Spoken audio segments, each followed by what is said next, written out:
Hey friends, this is Marilyn from tarotclarity.com. As you can see, I'm back in my tarot parlor.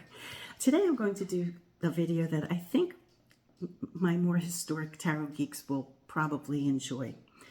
I'm going to be using for this lesson, I don't know if it's really a lesson, but for this commentary, I'll be using the personal Modrone deck by Marco Benedetti. Now, the Modrone tarot deck is one of the oldest tarot decks that we have.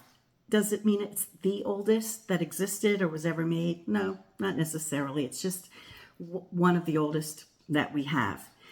And some people may argue that there are others that exist that are even older, but I'm going with this one. I'll just give you a brief, I took notes from what I remember and other sources that I wrote things down in. This deck was probably created around in the mid-1400s, maybe in the 1440s, most likely commissioned by Filippo Maria Visconti, who was then the Duke of Milan, as a wedding gift for his daughter Bianca and her groom. The art is attributed to Bonifacio Bembo. Only 67 of the original cards have survived, and so, like many other deck creators or deck publishers who have recreated this deck, you know, the big names as well as, you know, the historic publishers like Marco, took artistic license in replacing some of the cards that either never existed at this stage or may have gotten lost.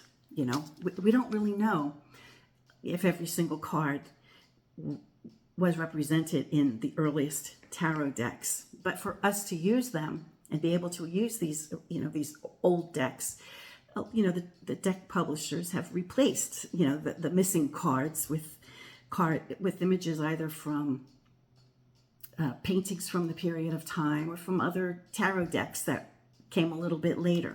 So bear that in mind. When I'm aware of which ones they are, I'll point it out. I don't know every single one, what the source was. Of the Triumph order, only 12 remain. So that, you know, out of only 11 or 12 of the 22 exist. The Modrone also was interesting in that it did have 2 knights, male and female, and 2 pages, male and female. So it included, you know, it got whittled down over the years, but the earliest deck that we're aware of had 2 knights and 2 pages, 1 male and 1 female. So the feminine was equally represented in this particular earlier deck. We also have additional cards that were included in, there's evidence that it was in some of the other decks as well. The virtues. Now, I think the Minchiati is the one that really picked up the virtues later. But this deck, there's evidence that it had the virtues. So that there was like prudence, faith, hope, and there's faith, at least faith, hope, and charity. And also prudence. Yeah, prudence looks like it came from a different deck. So I'm going to go with the fact that prudence came from a different deck or a different image. But we have faith, I believe. This is faith, was an additional card that was used in play. Hope, in prayer, with an anchor. These are the notes that I took when I researched it a while ago. I have cheat sheets with some of my decks, so I don't forget. Charity, I think this is charity as opposed to the Queen of Cups, because the Queen of Cups,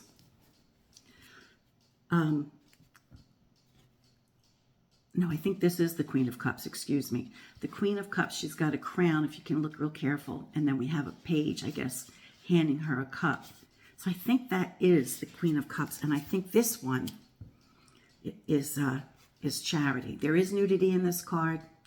Historic tarot decks have nudity, so if anyone's offended by a breast in the card, you know, please realize that this is the wrong channel for you if you're not interested in seeing historic art, okay?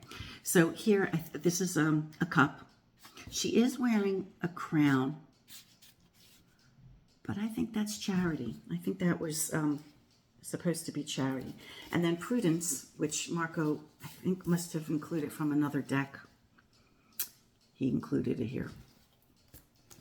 Okay, now, something that I've been saying a lot, especially when I do when I use my modern decks, and I try to remind you all the time, no matter what deck I'm using, is that the Triumph cards were representing concepts. They were representing ideas.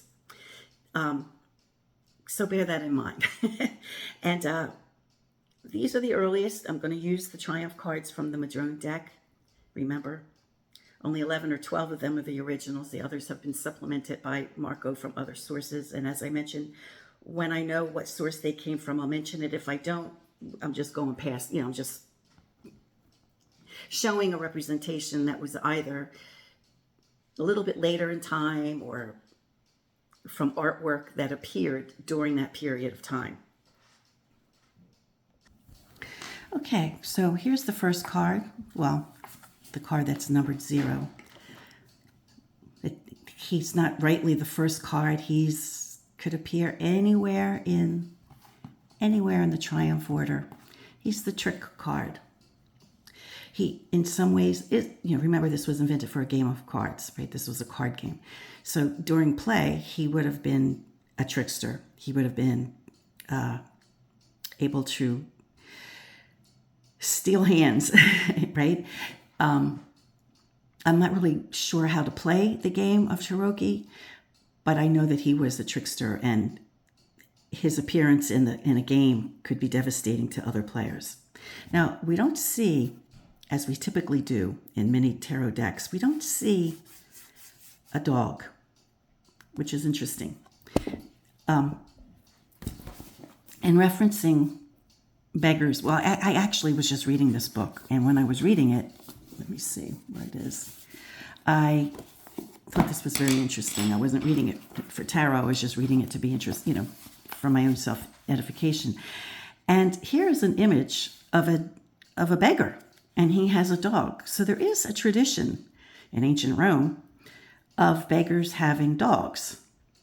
So when the Fool was created in other tarot decks with a dog, and in other tarot decks later on, it wouldn't have been unusual for a beggar to have a dog, apparently. So the dog, I think that picture suggests that the beggars, their dogs were their friends. So they weren't like attacking them to get them out of town or anything. I mean, maybe that's what it became later. But it seems like the earliest suggestions of beggars and dogs, the dogs were their buddies. Now, we do see in other tarot decks, and if this offends you, just bear in mind that then maybe this channel isn't for you, because I discuss historic tarot decks, and there are degrees of nudity, and suggestive content. So if you're offended by anything that you might see in a museum, then, this is not the channel for you or your children. But here we have a very disheveled Fool. His clothing he's in tatters. Look at his socks. I mean, their socks are worn down. He just has leggings that are falling down. His undergarments are kind of falling down. And we see that in other tarot decks of around the same period of time. That level. He's got feathers in his hair, which kind of suggests a light-headed, so maybe he's not playing with a full deck, pun intended. And then he's got some kind of baton, but no satchel. So that the concept, I think, from the earliest of times would have been an undesirable. Somebody who you can't trust, because in a game of Cherokee, you couldn't trust this card, right? This card was dangerous. So these people could be dangerous. I think, if you assign the meaning of the understanding, the concept to the image of the card. Now we have this looks like it could be a few things. He's well dressed, so he doesn't appear to be somebody who's a con man or like a bachelor per se, where he's going through town trying to trick people. He looks like an artisan, or there's been some discussion by Christina Dorsini that he might have been like this looks like she says that this looks like some kind of cheese that was made. And then there's a knife, so he could have been like somebody who was at a banquet at the wedding, for all we know. So it's an artisan, it's a craftsman, it's somebody who is in food, but they're well dressed. So they're not like traveling con man, in this particular deck. So what does this represent? It could represent somebody who serves the rich in this case. Then we have the female pope. What did she represent? Well, she quite possibly represented Pope Joan, who may or may not have existed. Whether she existed or not, the masses pretty much thought she did. And her story is that she came to rank to be pope because she pretended to be a man, and she became educated and she conned everybody. Now, there's some conversation that this could have been a reference to the Visconti family, Sister Manfreda, who kind of did the same thing. Either case, the women were, found, were I think probably burned at this. They had a terrible end. When Pope Joan was discovered to be a woman, it was because she very inconveniently gave birth to a child on the way to the, passing by the Colosseum. So she was found out to be a woman, and whatever became of her and her child, no one knows. And Manfreda belonged to, if we believe it, it's Sister Manfreda of the Visconti clan. Years and years before this deck was even created, she belonged to a heretical group who just knowing she was a woman, and they just assigned her pope. And then, of course, when I guess the church got around to it, she was burned at the stake. But whether despite whatever woman it is, it's a woman of knowledge. And it's a woman with power. And in the case of Pope Joan, which is maybe where we get the idea that she is like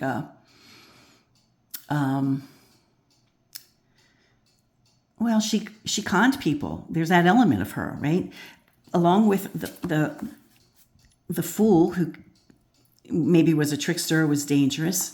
And typically with the battleur, if we, not represented in this way, but if we see the passing con man, being a trickster with the ball and whatever he plays with, the female pope is kind of along that order because she was deceptive and she tricked people. But she was also extremely well read, and she was smarter than the average bear, right? She was smarter than the men. But when she was found out, it didn't go over very well. But in any case, it represents an educated woman, I believe. Now, the Empress and the Emperor, I believe the Emperor was original to the deck. I mean, I'm not sure. Some of these others look like they could have been also, but I know the Emperor for a fact was. More than likely, she was like his wife, but there have been empresses in their own right. But they're people of secular power. But the person who ranks higher was the Pope. He had a lot of power. And this does represent the Pope, the Vatican. Now, bear in mind that the sequence that I'm showing these in is the sequence that we're familiar with the exception of one. I'm showing the last two cards in a different sequence. And the reason, I think it's safe to say that there were no numbers on these cards because it varied from region to region what sequence they wanted to have them in, right? Some of these virtuous cards, different regions held to have higher virtue, right?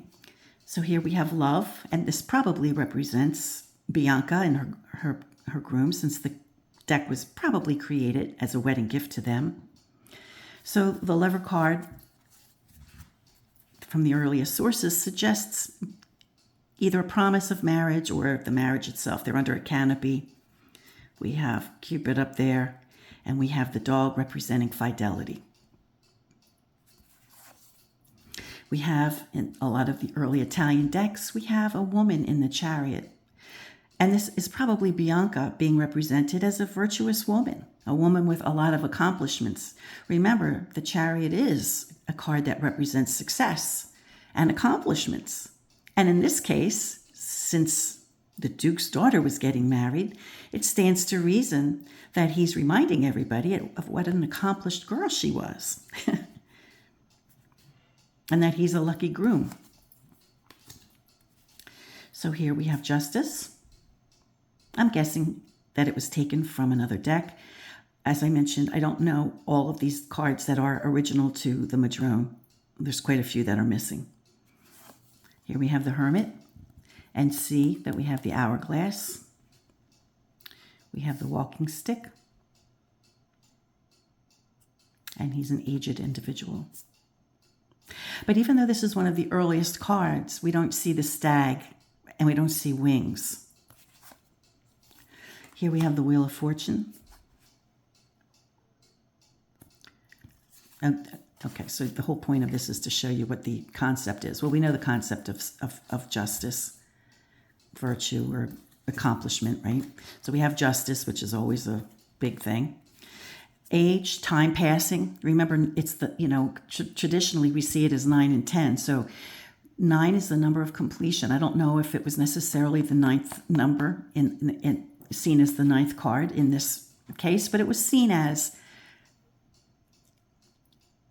9 is the number of completion. So it's it's at least time passing. And then we have a shift, right? We have a shift. Notice that the Wheel of Fortune turns this way. The person reigns, has reigned, is about to reign, has no reign. And there is Lady Luck, Lady Fortuna. Here we have Fortitude, inner strength, dignity,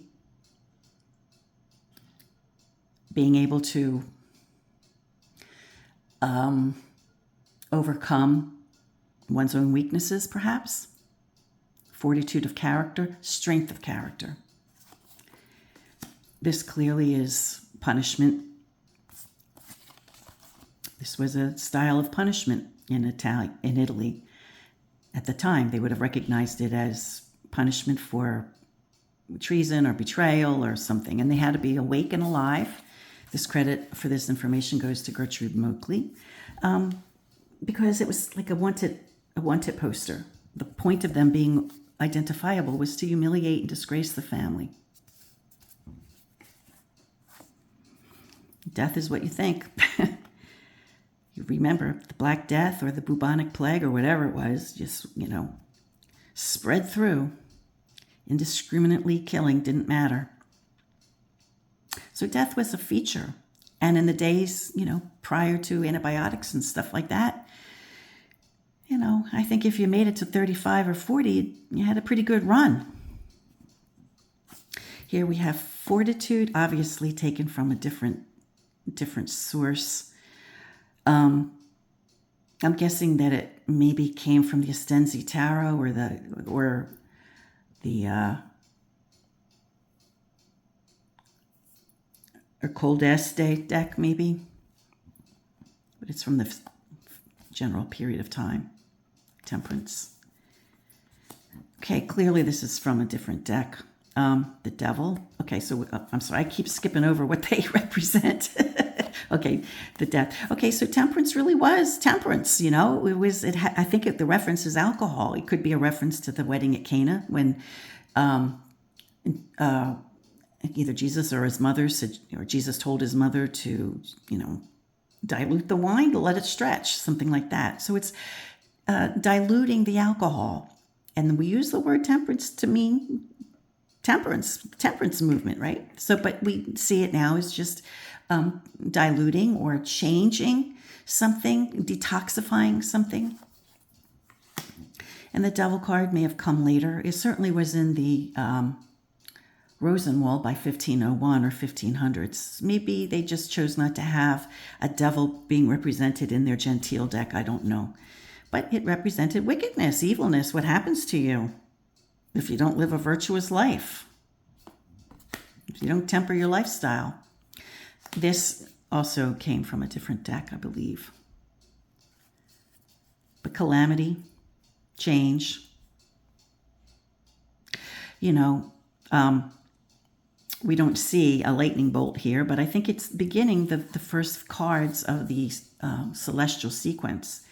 So I think maybe the lightning bolt might have been an important feature in the Tower card, because if it represents something coming from as a celestial event, lightning would have been a logical thing to choose. And the things that were getting struck by lightning in northern Italy were the towers. Now here we have that energy or that force represented by God or a supreme being.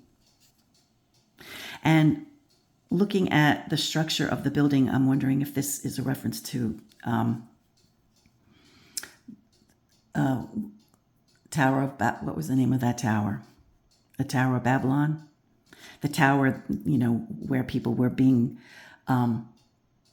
were building it out of their own self-pride. Remember, vanity comes before the fall. I say that all the time. So this could be a fall from grace. Now we have a star card, which I'm not sure, but I think it might have come from a Moreau painting, like a Venus or something. And then this might have been added by Marco. Marco took some artistic license. This could have, been to supplement the deck. Now this, I remembered, I've seen a lot of decks, I've seen a lot of decks, and sometimes I can pinpoint where an idea came from. So I'm convinced that the moon card maybe was missing from this deck. And Marco, took an image from the Vachetta. This copy of the Vachetta that I have several. I have probably at least 3 or 4 Vachettas. This one's from Il Meneghello. But Marco very nicely, takes the image and just makes it look like it could have been part of the deck. I think the same can be said. I know my Metelli. I know my Metelli. So when I saw this image, I realized it had to have come from the Metelli. But, he very cleverly, I think very with great scholarship, managed to make it fit in keeping with this deck. And then the last 2 cards that I mentioned that I put in probably their original order is the World card, which I think is wonderful, because this reminds one of what you can achieve on Earth. This is what one can achieve on Earth: a beautiful city, wealth, And then this card reminds us of meeting our Maker. Being held accountable for what we did on the earthly realm.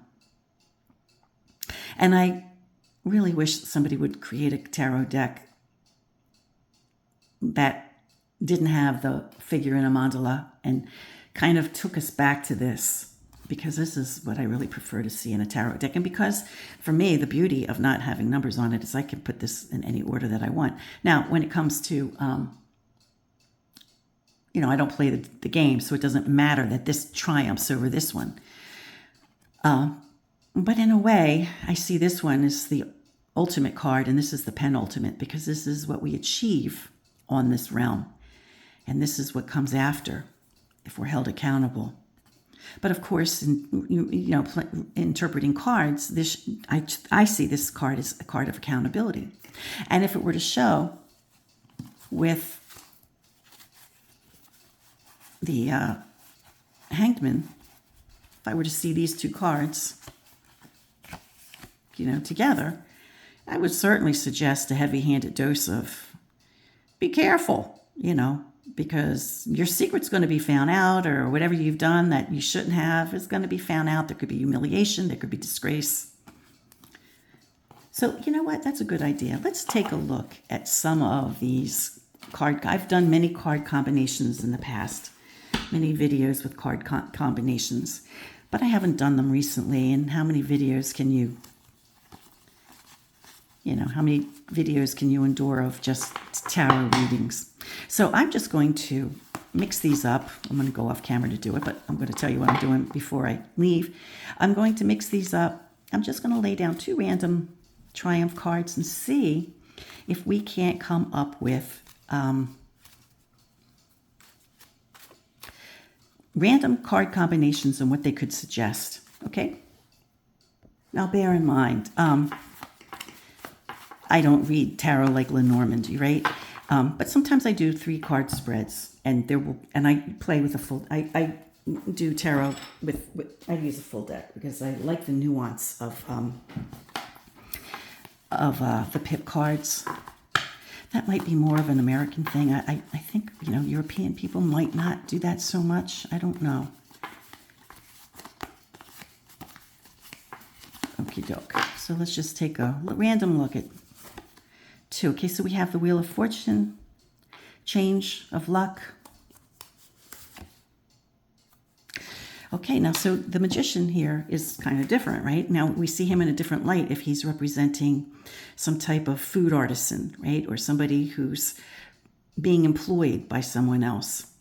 And so the Wheel of Fortune is turning in this direction and it's coming from before him. But if we see him as the first, as the subject matter, right? If we see him, then, maybe working at this fancy banquet could represent the change of fortune for him, right? It could represent his change, or being there in the first place could be his lucky day, right? Getting that appointment.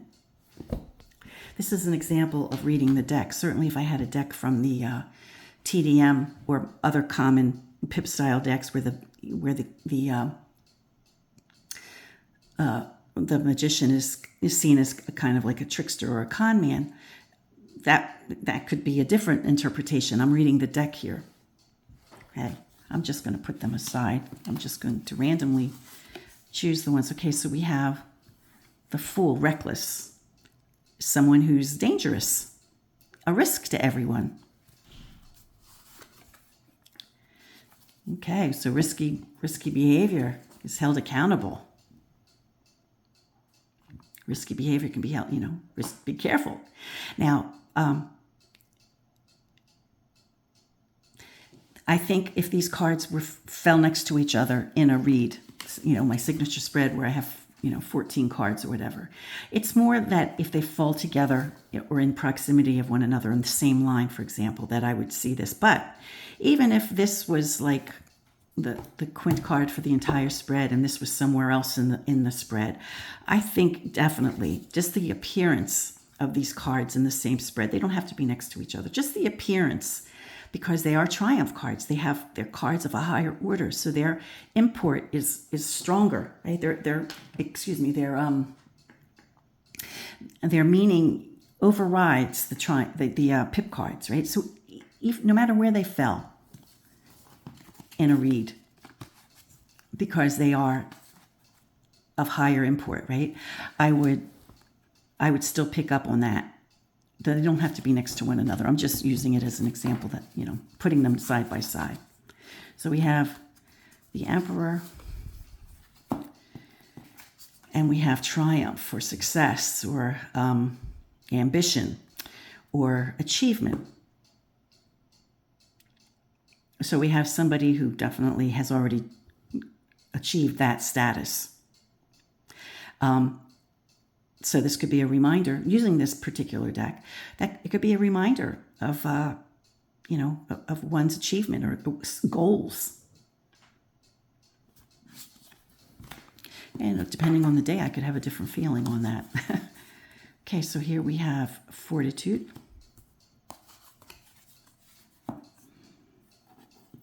Oh, this is the Emperor. Then who is this? Oh, this is the Pope. Excuse me. I made a mistake. Okay, we're going to come back to this pair. Okay, I apologize. Okay. Well, I mean, the Pope is a figure of great significance. He outranks the Emperor even. It could be somebody going to seek counsel. We could see it as somebody needing to seek counsel, someone they trust, or an ambitious individual. An ambitious individual seeking counsel. Okay, here we go. And I don't remember which came first in this. Okay, I think it was fortitude. Fortitude, and well, you want to have this. You want to have the law by your side. I mean, this isn't justice, but this is the emperor's secular power, right? So you want to have the law on your side. It could be a reminder to shape up, do the right thing. Okay, we have the world, what we've accomplished.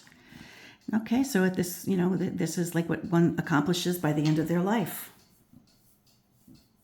One's ambitions, how one measured up.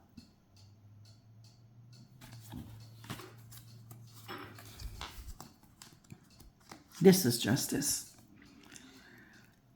And this is the Empress. Well, this could be a powerful woman in law, a judgment, being presented in court, or having a formidable feminine person in power on your side. Excuse me, I had to take a sip of tea. I would see this as legal, some kind of legal thing.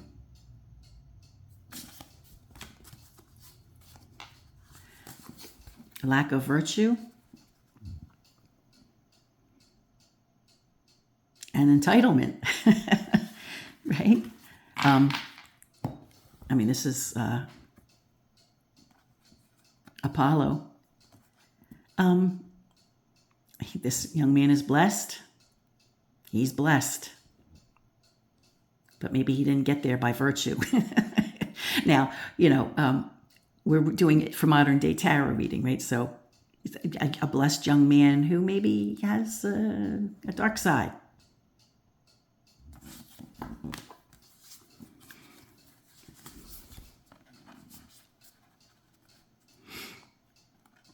Well, this is an interesting combination. If this is Pope Joan, who I believe that's who was being represented here. I believe it was Pope Joan. And recall that I don't believe this was in the original Modrone deck. So this would have come from another deck of the time, where it was slightly later. Or maybe it was original to the deck. I do apologize because I'm not sure off the top of my head.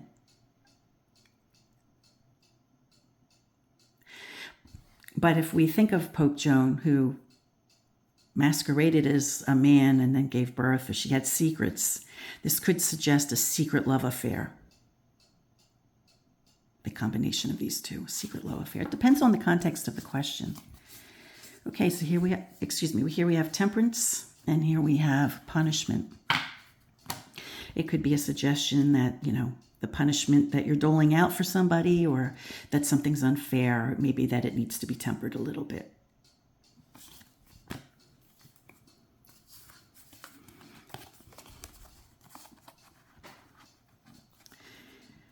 Well, this is a dark night of the soul. It all depends on the context of the question. If the person wants to know if they should stop their singing gig, because it, requires them to sing at 2 a.m. and it's kind of hard, then this would be confirmation that, yeah, you should probably end that singing gig. You should probably take another opportunity. It all depends on the context of the question. Where this could also suggest be careful, lock your doors at night. It all depends on the context of the question. If somebody was saying, I think I'm being stalked, should I be concerned about that? And if this combination of cards appeared anywhere in the spread, because Triumph cards have more weight, they don't have to fall side by side for me to think along these lines, then I would say lock your doors at night. Or be careful at night if you walk home at night, or, you go into a parking lot late at night, that kind of thing. But it could be as banal as, the singing gig at night, you probably should, if there's another opportunity, you should probably take that. Oh, the last two cards. And the Tower and the Star. So if you're in despair after calamity, there's hope. You can navigate your way through it. Don't lose hope. All right. Well, this video is long enough. You know what I want to do? I want to compare these cards to a modern day. I'm going to, don't get mad at me for showing this deck side by side with my most recent deck, because I want to show how the concepts of the Triumph cards have come down in time. Okay, so let me put them in order. I'll be right back. Okay, now bear in mind that this might not necessarily be the earliest tarot deck that was ever invented. I think I made that clear in the beginning, but it's one of the earliest ones. And the Triumph cards, bear in mind, were representing concepts, which I may or may not have done a good job explaining what they were. But I'm going to try to do a better job in this half. This is a more modern deck. This one is the Fortuna Obsidian Occult. Obviously, it's not the most recent, just like this isn't the earliest. This isn't the most recent modern tarot deck. It was created in 2021. It's already 4 years old. But for me, it's one of the more modern decks that I have that abstractly represent the concepts. So, and then this deck is numbered. Which, if I were to create a deck, which I've started a million times and never finished it, because I'm inclined to do it by hand, not by computer or whatever. And when you make a mistake, you start over. And I don't have that moral fortitude. I don't have that stamina. I get so far and then, I blow it. But at any rate, this deck is numbered. Now, this deck, bear in mind, is in keeping with modern tarot decks that fall in line with the Rider-Waite-Smith tradition. So it's interesting to see side by side because concepts change. Now, this deck, which does represent the Fool card, is called the Seeker, which this card doesn't really represent the seeker, So I think it's taking it like the Fool, like this concept is kind of like the Fool's journey, which I kind of dismiss. I don't really align with that very much. So I completely disregard the name they give it and just understand that it coincides with the original, the Fool card. So if this is risk-taking or treacherous or dangerous or, a risk for other people or somebody who might not be trusted, right? I don't know if we get that feeling here with this card. But it does seem like an individual with a direction. Now, we do have the reference to astrology. So for those of you who are into astrology, that would give you a greater clarification or another dimension of understanding this card. I see it as phases of the moon, time passing, but having a vision and having a direction. And I also, so I see it as what it looks like when I use this deck, but I also apply the knowledge or the understanding that I already have of traditional cards. So I do also apply the trickster element there, the unpredictable nature. And maybe that represents unpredictable nature. I don't know. It would be interesting if one of you could tell me that. Here we have the Magician. And I think this modern one is in keeping with what we would see with Rider-Waite-Smith, like somebody who manifests, somebody who has power that this guy doesn't typically have. Now, if we were to use the Magician from the Rosenwald, it might be more of in keeping with the trickster, somebody who's a con man, right? But this guy's like more of an artist, a food artisan. And we see that in some of the other decks, like in the Soprafino, that this card is represented by a cobbler, somebody who makes shoes. But in any case, it's somebody who creates. He creates a tasty food. Maybe he creates a tasty cheese. But this seems to have, represents somebody that has more power, is able to manifest in keeping with the Rider-Waite-Smith, or the Hermetic Order of the Golden Dawn tradition.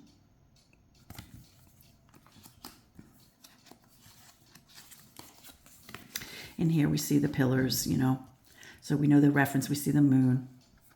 We see the water. And it's called the High Priestess. So you can, you know, see the feminine influence here. Feminine matters. The mysteries of womanhood, which this card, I think, also represents. Pope Joan was a mystery.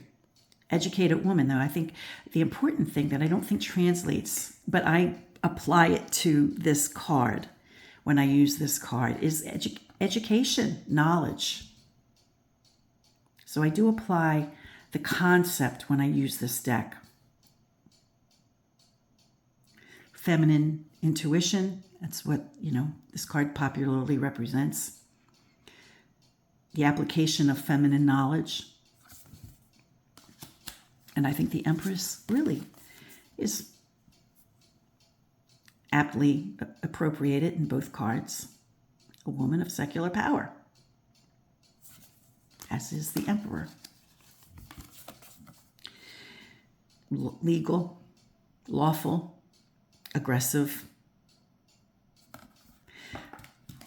Whereas this figure might be more approachable. I might prefer to come before her than him.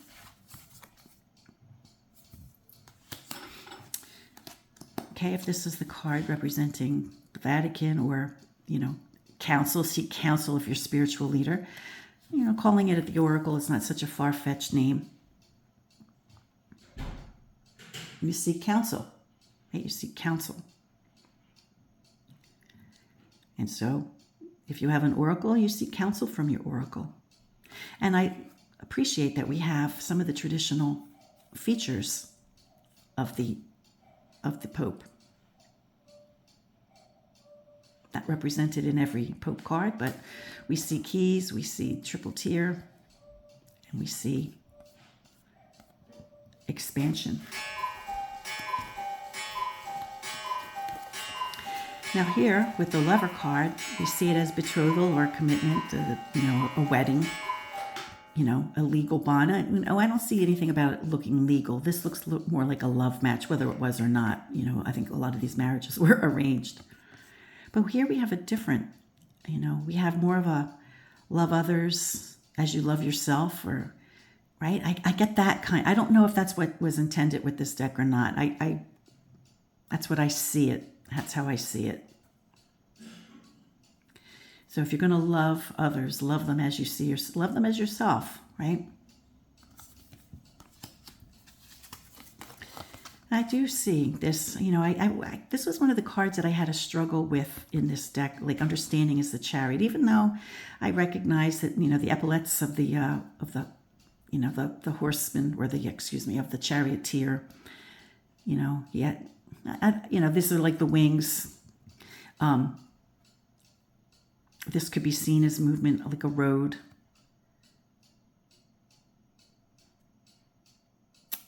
So I did have trouble like reconciling or understanding how this represented the concept of achievement. But it doesn't look like a card that's staying still and is stagnant. It definitely looks like, you know, someone that's moving forward, or someone who has momentum. So, and then we have the wheel, maybe, of the wheel of the Chariot. That's kind of there. This, you know, early tarot deck, you know, is represented with a woman as the charioteer, because it's praising her virtues and her achievements, you know, as the woman coming and entering into the marriage. But this is not the same. I don't think this represents a woman. It might not represent a man either. It's just somebody. If we have the name, the Chariot, and we understand what it represents, and then we look at the card, it kind of just, I think it just shows momentum. It could be suggestion of a road, traveling quickly. I think justice, we understand as a concept. Excuse me. How did I get those in the wrong order?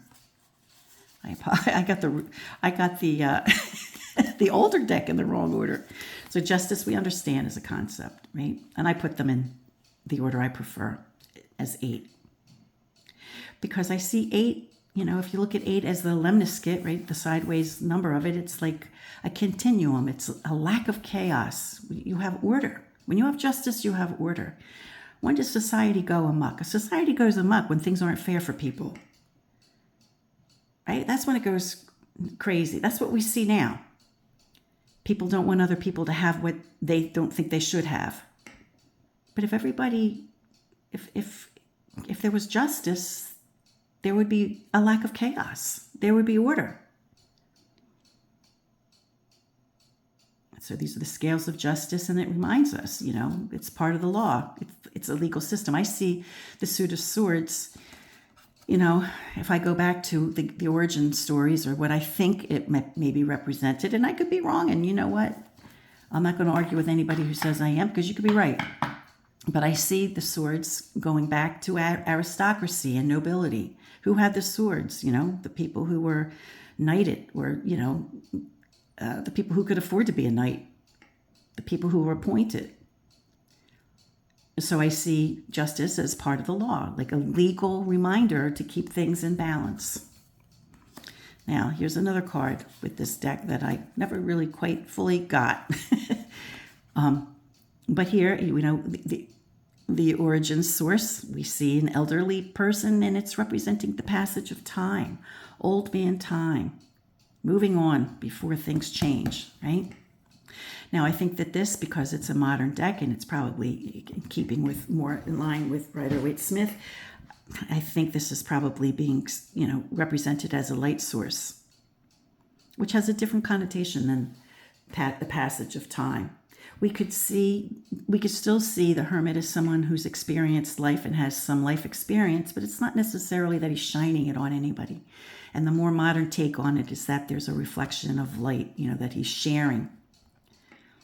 I think with this elder, people might have gone to him rather than him shining light for others to see his light. So I see this, and I've said it in other videos that I've done on the emerald anima and also the opal omen that I have. I see this as either I see it like, it looks like a boat, like the front of the boat. Is that the bow of the boat that's like displacing water? And I also could see it as a hot air balloon with the fire inside of it. But I don't know what they intended, because it's not described in the book.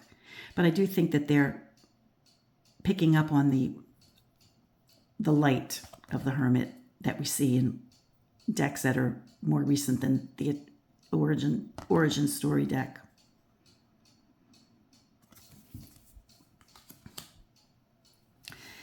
And for the Wheel of Fortune, the concept of things change, or, sometimes luck's on, this is Lady Luck, right? Lady Fortuna, Lady Luck.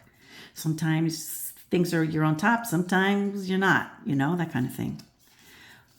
And in here we have the shape of a lemniscate. We have equal parts, if it's a hourglass, the sand is in equal measure. But we have a continuum with Fortuna. The more life changes, the more it stays the same. Which is interesting following 9, which in this case really represents the passage of time. This sort of does too, even though it's in a deck that doesn't necessarily represent the hermit as the passage of time. But it makes sense that a continuum of time would follow the old man. Time changes things. And again, I put fortitude in the same order with these decks, even though this deck puts it in a different order. Excuse me, I have to take another sip. I was talking so long, can give one a dry palate. Now, as I described, this would be like inner fortitude or strength of character, dignity. Can represent that you need strength in a situation. Depends on the context of the question. When I saw this, and I've tried to make sense of these cards, and some of them I've really understood what they You know, I've come to an understanding for myself. Some of them I'm still working on it. But I see this, you know, I've come to understand the pretty flower. Now, that looks like it's in some type of glass enclosure.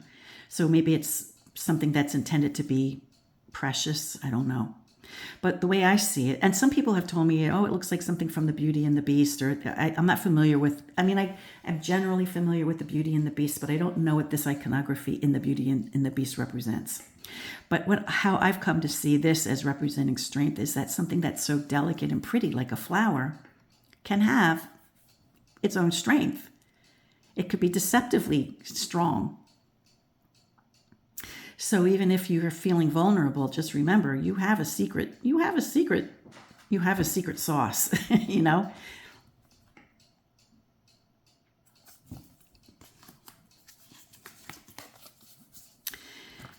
Now with this one, punishment, humiliation, I don't think that they're going with that idea here. I think they're going with the enlightened, sacrificial kind of thing, you know? But I don't subscribe to that when it comes to the Hanged Man. So it's one that I'm familiar with how it's being represented, but I may or may not apply my own understanding to the card. But it's hard to ignore that, you know, there's an enlightenment here. And it could be argued that if you're punished, you'll finally see the way. So I could apply punishment to this in that regard. It's like after you've made a mistake, you can learn, or you can become enlightened. Somebody with a colorful past who finds their way certainly can be said to be enlightened. I'm sorry this is already going on an hour. I hope it's interesting enough for those of you to hang in there. I think this is just about one of the most beautiful death cards I've ever seen, because it just shows of all the cards that have been renamed, this one, I don't understand why it wasn't renamed to transition or moving forward, whatever. I like that. I mean, don't get me wrong. I like the original names. Don't get me wrong. I really do. But this card is just beautiful. It's just a release. Or maybe not transition, but release. I love it. It puts a very positive spin on something that was terrifying. But we ought not be afraid. I mean, that's easy for me to say since I'm on this side of the daisies, you know what I'm saying? But, and there are, you know, ways of going that are terrifying. But once you're done, it's a release. No matter how horrifying, once you've been released from it, you're no longer suffering. I love this card. I really do. This Temperance card. Now they call it alchemy, which I guess in a way it is. And, but I just love it because it, you know, represents like it rains, it evaporates, and it goes back up into the clouds, you know. So it's just the cycle. Now this is more in keeping with temperance of diluting a liquid with another liquid, like water with wine. That's not exactly what's happening here. But I do like the way it's represented. It's just a continuum. It's another card that could suggest a continuum.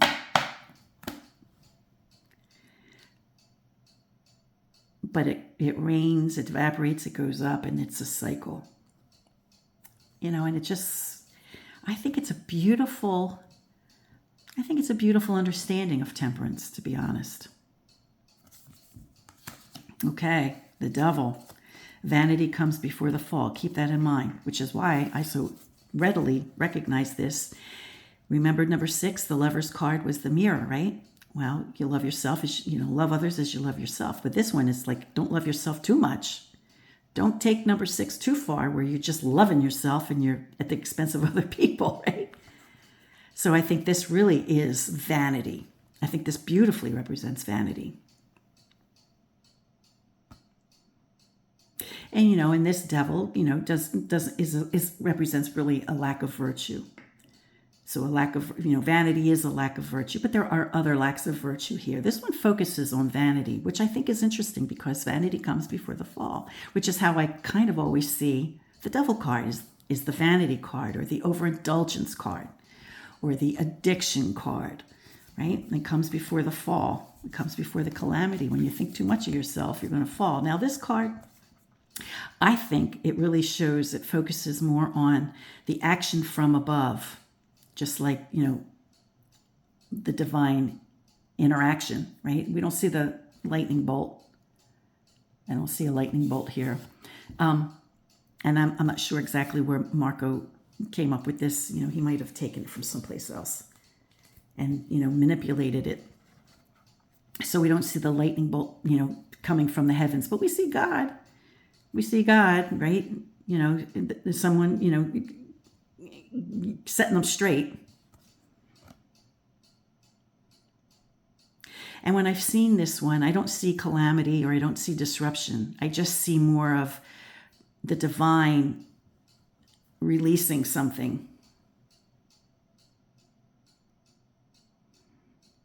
This just could be the lightning energy.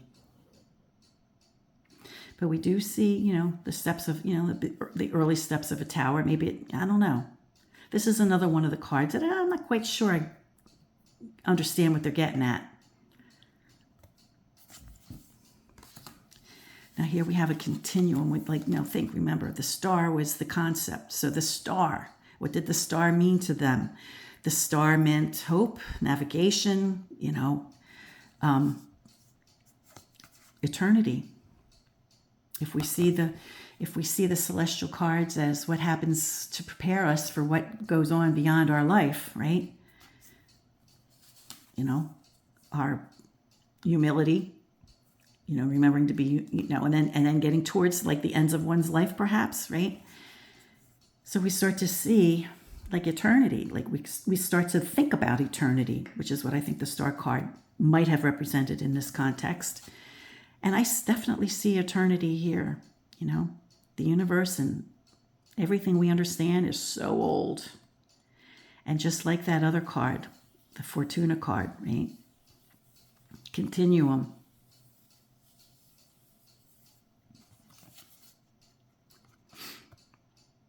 And I could, you know, when I use this card, I can apply hope. I could apply the same things that I apply to this here. But it has the additional feature for me of just reminding us how permanent the universe is, or the time is. Then we have the moon, which I think is nicely portrayed and nicely done. So all the things we can associate with the moon, I think we can easily associate here. The same with the sun. The concept of the sun and the moon and the stars is what the concept was. And I think this Fortuna deck does ably represent the celestial cards, the concept of them. Now I put them in the order that I prefer because I'm a stinker that way. So here we have the world card, okay? What one achieves in this lifetime, right? Now this one is more in keeping with Rider-Waite-Smith, I think, you know, or the, you know, occultist tradition of the highest card, the highest order, being part of the universe, not part of the world. And then this card, Judgment, be prepared to meet your maker. Can mean, you know, can mean that. I mean, it can also just mean we have, you know, the traditionally with the angel card. Angels, not in this case. Yeah, here's a horn in this one.